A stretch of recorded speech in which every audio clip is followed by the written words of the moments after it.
My teenage years started really when I started hairdressing at the age of 15, which would have been 1973. We were sort of talking about the sort of hippie period going into working towards the punk period. When I came into hairdressing, in the early 70s, it was more quite hippie. It was all very casual and loose and falling, down. There wasn't a lot of dressing of hair out. But then as fashion became more and more of an emphasis on image, people wanted to get it just right. They wanted to look the way that people were on top of the pops. With the punks, that was, getting the spikes into people's hair. You didn't have the products. The people were ahead of the product companies.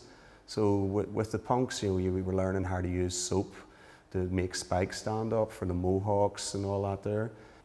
As far as we go with the products, there wasn't gels ready on the market. You had Brill Cream, which was happening. I'm sure there was a few other things, but generally you had to be a bit more creative. We used to use KY gel, again for glossing people's hair down, for giving that look, very slick, and it was our gel, KY gel. And then you also, with soap and water, and Lux soap was just the best for creating, spikes in hair and just letting it dry in. Used to also use sugar and water, and then when it set the hair into place, and that was brilliant for the punk time. But then you went into bigger hair, and then it was all about, making more volume to the hair to make it bigger and fuller, and the shoulder pads were coming in, and and the wind blew, but the hair didn't move. It was just so set. It was, you walked down the street and your clothes were flapping, but your hair stayed static.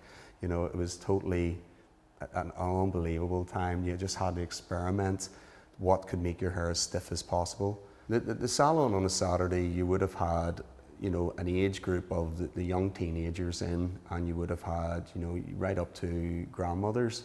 So it was not uncommon for a mohawk in one chair and for a lady getting her set in the next chair.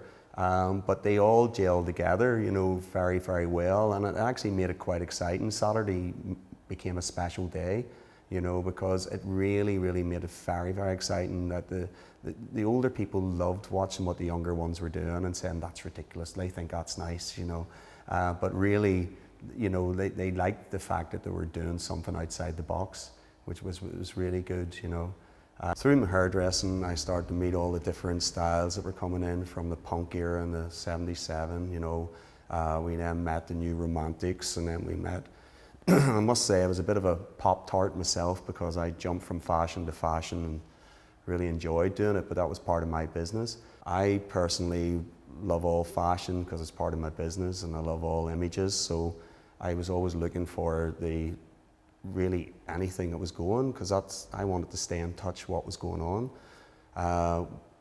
We also used to go to London a lot because you couldn't get the imagery here. We found, with going to London, when we were coming back, people started asking us about the clothes we were wearing. We then started getting requests when we were going to London to bring clothes back for them, and we remember at the time, the punk era, people were saying to us, fellow hairdressers, is there any chance you could bring us back a t-shirt by Malcolm McLaren from Saks, the shop Saks, the bottom of the Kings Road? Sex Pistols, Clash were all in then. So we used to go over and say, yeah, sure, and we used to bring the clothes back, but sometimes we seen the prices were such a rip-off, because you were looking at a t-shirt that would have cost £70, in 1978, 77, and you just thought, this is crazy. So we used to just start making them and tell them it was a Malcolm McLaren, because we were bringing them back as gifts. We weren't charging them, so we got cigarette butts and stubbed them out. We threw paint over them. We ripped them. And they ran around as confident as can be, thinking they were wearing the Malcolm McLaren originals, But it also saved them money, because they were gifts from us. That was the start of my youth, But I also then, the music was a big part of it for me, and the fashion with being in hairdressing. But it also got me to meet all the different people who were into their fashion and into their nightlife coming into Belfast. And you had people coming, from everywhere. But unfortunately, Belfast at that period didn't really have anything going on. We used to have to go down to Bangor, and that would have been the Queen's Court. And you would have had live bands on stage, like Thin Lizzy played there, and when Whiskey in the Jar was out, and then you would have got, different bands like Mid-Year, Slick, doing things, and it all started going because we just no gigs came to Belfast at that time, so we had to go because of troubles.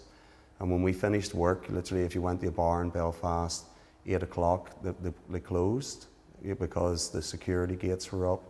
The inspector used to run into the bar and say last buses are leaving, and you had to leave, you know. So there was nothing really happening at that period of time in Belfast. And then it became a bit expensive, constantly going down to Bangor. So you ended up that you basically, we started clubs ourselves, you know, and sometimes some of the clubs were gay clubs, because that was the only place that seemed to stay open late. So there was like a new romantic club called Jules opened up, and then we used to run them in Royal Avenue, and they were ran in the Abercorn, which was Rick's. It was just, again, people had to be more inventive and start doing it, but there was so little happening in Belfast. You really, really made sure that you turned up at these venues. So they're always really well attended. You know? There was a lot of people here who did not want anything to do with the Troubles. You know, you just were a normal teenager growing up. You didn't care about Protestant, Catholic. You know, you didn't care who you choose as your friends. You just went to enjoy the vibe of the place.